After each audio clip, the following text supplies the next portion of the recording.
Tonight, President Trump's summit with North Korea. We're going to separate rhetoric from reality and find out who the winners and the losers really were. Then we speak with Andrew Cuomo, and the New York governor shares his thoughts about the toxic political environment that we see from coast to coast. Also, Democrats don't have much of a unified message or messenger to combat Trump. So the question is, will Barack Obama come to the rescue, and how big a help would he even be? Good evening, everybody, and welcome to RFL. I'm Richard French. Thank you so much for joining us this Tuesday night. And we begin with North Korea and the summit meeting that wrapped up just yesterday. Now, it had a certain surreal quality to it. Donald Trump shaking hands with Kim Jong-un, the same guy he called Little Rocket Man, among other things, the dictator of a reclusive country that Trump threatened to insinuate. Remember, Fire and Fury. But he had this to say about Kim Jong-un, the dictator who has starved his own people and committed unbelievable atrocities. Killed even some of his own relatives, imprisoned thousands in gulags. Just take a listen to what Trump had to say about that man. I learned he's a very talented man. I also learned that he loves his country very much. Anybody that takes over a situation like he did at 26 years of age and is able to run it and run it tough. Very few people at that age, you can take 1 out of 10,000 probably couldn't do it. He had that to say about Kim. But he spent the weekend squabbling and worse with our own allies at the G7 meeting in Canada. This picture worth 1,000 words. He criticized the host country. He left the summit early and refused to sign the joint statement. Plus, he wanted Russia to be invited. All of our allies had Russia booted from the G7 club after, among other things, it invaded Crimea. Seems like Trump wants to keep his friends close and his enemies closer. That, of course, to quote The Godfather. Now, talking about surreal, let's talk about Dennis Rodman. You cannot make this up. Of course, Dennis Rodman was in Singapore for the big event. He dressed up even for the occasion, wearing his Make America Great hat and his potcoin.com t-shirt. Here is Ambassador Rodman. Kim Jong-un wants to have trust in America. If Donald Trump can stick to those to his guns and saying, that we're going to have a great relationship with North Korea, and it's going to work out for everyone in the world. Rodman literally can't get on bad reality TV, but now he serves almost as a de facto ambassador with a nuclear-armed nation. Again, you cannot make it up. Okay. So let's try for a minute to separate fact from fiction and rhetoric from reality. Let's start with an easy one. Here's the president. You trust him? I do trust him, yeah. Now, will I come back to you in a year and you'll be interviewing? I'll say, gee, I made a mistake. That's always possible. Because, we're dealing at a very high level. A lot of things can change. A lot of things are possible. He trusts me, I believe. I really do. I mean, he said openly, and he said it to a couple of reporters that were with him, that he knows that no other president ever could have done this. I mean, he knows the presidents. He knows who we had in front of me. He said no other president could have done this. I think he trusts me, and I trust him. No, the president wanted to do that. That's a different question. It makes him, Trump, about the only person who actually trusts Kim Jong-un. Plus, he said, like I mentioned, he's the only president who could have made this deal happen. Every single prior president had the same offer on the table. They could have had a meeting with Kim.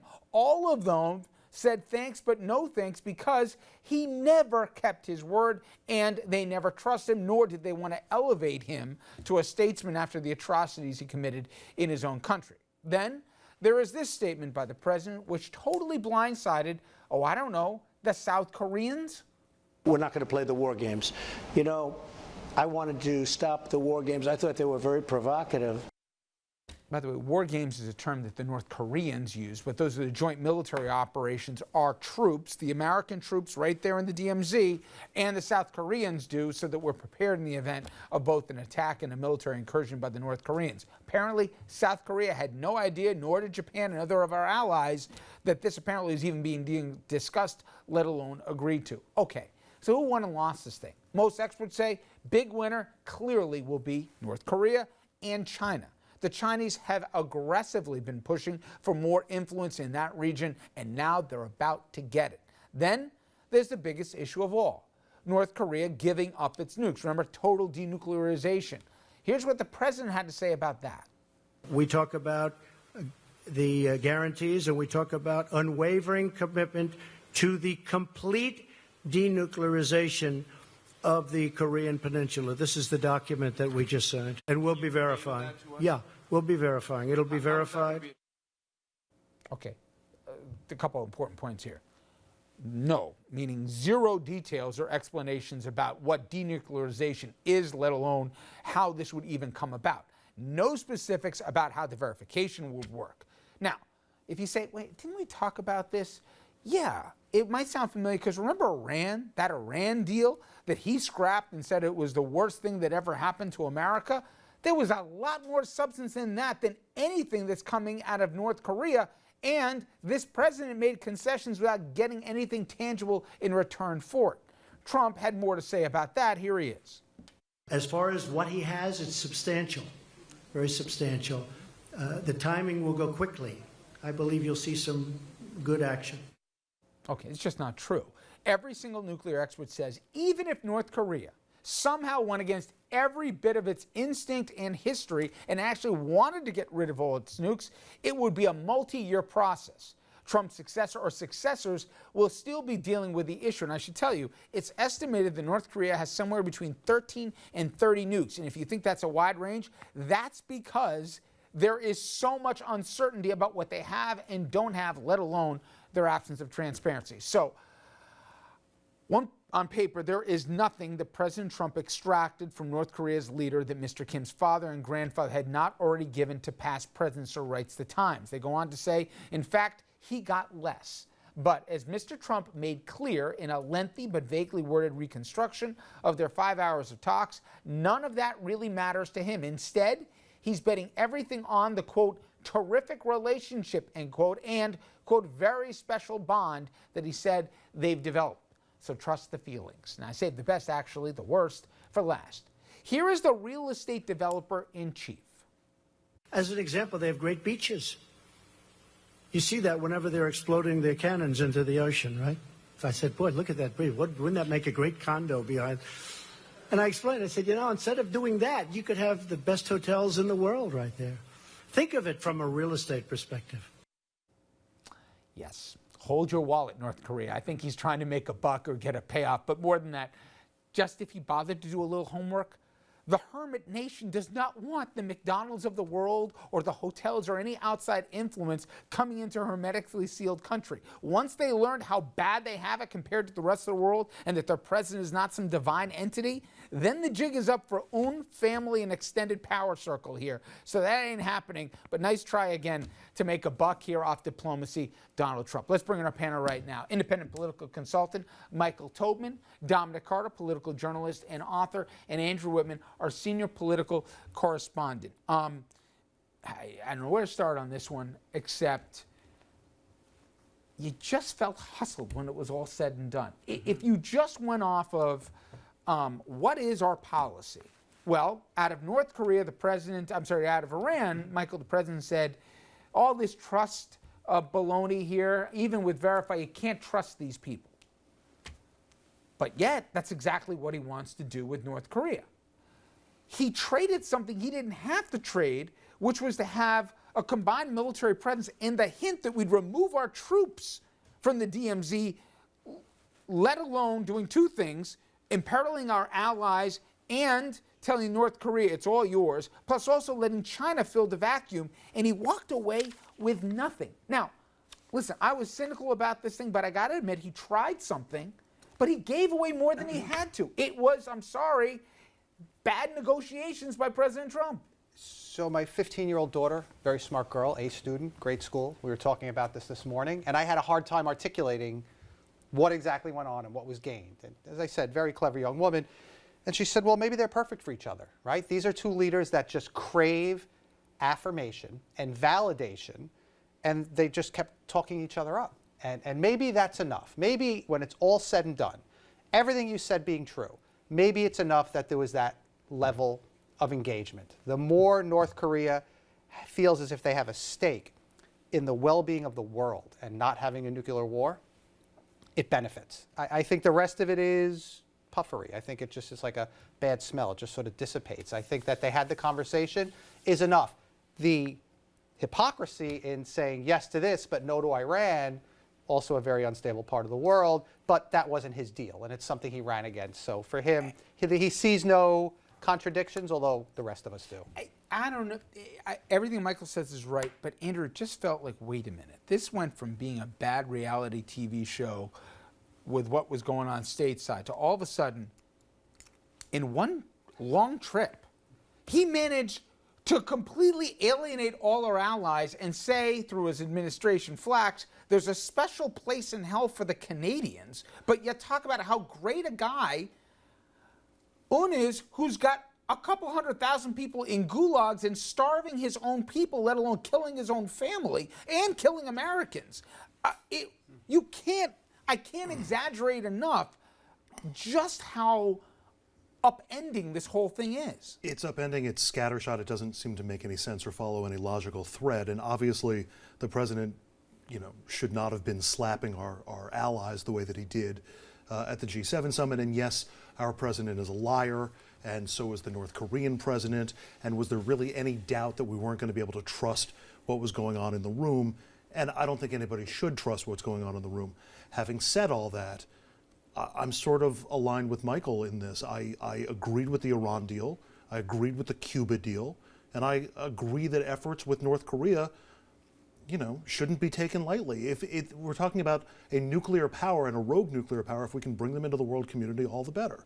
But there has to be a policy. You can agree or disagree with what we did with Iran, but that there was a carrot and a stick approach, which is you have to do the following, you have to let us abide, you have to do, this was done, forget it, with statesmanship and everything else, but there was mechanisms for measurement. I understand that. He agreed to stop doing military without even telling the ally involved that we were doing it. That has consequences, and that sends messages not just to Pyongyang, but also to Beijing. It does, but it's also, we do these exercises with South Korea every year. So it's not like... He also hinted we take our troops out. Yeah, I don't think we're going to be taking our troops out anytime soon. How can you be so sure? Because I think the Republicans in Congress would actually impeach Donald Trump if he removed our troops from South Korea. You are the same guy who tells me all the time, if you keep looking for a spine out of that certain population, you're going to be waiting. Yeah, except, there's already talk from Pence that we're not canceling our military exercises. I mean, the administration is not on the same page with this. Are there reasons to be concerned? Absolutely. Let's see what happens down the road. But, it's... I want to say I'm right here, Dom, but for 2+ years, since Donald Trump burst upon the scene as a presidential candidate, he made it clear he would sell out his own children if he had to, if it would help out his hide. The only human being on the planet he has not crossed swords with has been Vladimir Putin. Even when it didn't matter if it was on Fox or anywhere else, they pushed on this guy, he would continue to sing his praises. For him to go out of his way at the G7 to say, basically, screw all of you, we need Putin back into this picture. And again, as people know in the geography, Europe, not that far from Crimea and Ukraine and all the rest, right? They're a little concerned about what's been going on, let alone all the other bad stuff. It just, to me, was beyond tone deaf. I couldn't get it. I mean, there's a Mueller probe going on. Why is he going out of his way looking out for Putin unless there's something there? And I'm not the tinfoil conspiracy hat here, but makes some sense to me. I don't think anybody at this table, I don't think anybody from Harvard could make sense, or Princeton, or Yale, or Columbia. I don't think anybody could make sense of this. It's real simple. The handwriting is on the wall. You asked about Russia. The President of the United States of America is doing the advocating on behalf, advocacy work, if you will, on behalf of Russia. And I just want to piggyback. I'm saying there's no other rationale than to say, and you don't hear me say these things, he's compromised. You don't do that unless there's no logical, cynical, Machiavellian, there's no reason to do that when everybody believes you're in the pocket to go out of your way in the same day that you insult every global ally we have here as part of the G7 and then say, by the way, the guy that everybody thinks that, compromised our, duly, freely democratic elections, let's get him back in this group that you all kicked out. There's no explanation. And on top of it, I say let's take a step back right, to a point that you two alluded to. Candidate, Donald Trump. Candidate, Donald Trump. Never stopped for him. Right, but what would he say about the North Korea deal? Think if it wasn't his. Oh, my God. If it wasn't his. To your point, look at what he said about the Iran deal, right? So if he didn't own this, and all it is, this is classic Donald Trump. The mere details don't matter as long as public relations wise. No, classic is him insulting Justin Trudeau and the Canadians because he's sort of become Both ways, the poster both child ways. for Yes. sort of a cosmopolitan, outward-looking, globalist, tolerant wuss. But also, I think he believes that you got to be a guy who, tortures your people, enslaves your people, marginalizes your population to be a legit tough guy. Look at who he has praised, Michael, and look at who he hasn't. I hear you, and yes to everything there. It's not a scrambled theory. There's a definite pattern to these guys. That's what North Korea is, and that's what their leader does. But, the sort of real politic of the world is, Nixon was the one who was able to go to China. Again, these two fit in a way. Maybe he's the only one that could have done that. So the Obama administration, whether it was Samantha Powers or Kerry or Secretary of State Hillary Clinton, would have found a million reasons not to do this. And maybe you just do it. I'm not putting one in the win column for him. I think if he did it, but didn't say what he said at the end, G7, yeah. and didn't praise, was a bit much. to me, he is committing atrocities. And when pressed on it, he said, hey, he's a strong guy. You got to do it. To do what he did at 26 is terrific. I mean, my God, we're elevating this guy to a statesman when he's nothing but a thug in North Korea. But Certainly this shall excessive. continue. All right, we come back here much, much closer to home. Dominic today caught up with Andrew Cuomo, and he asked the governor about his new gun control proposal, his father, Mariam Cuomo, and more. Their combination straight ahead.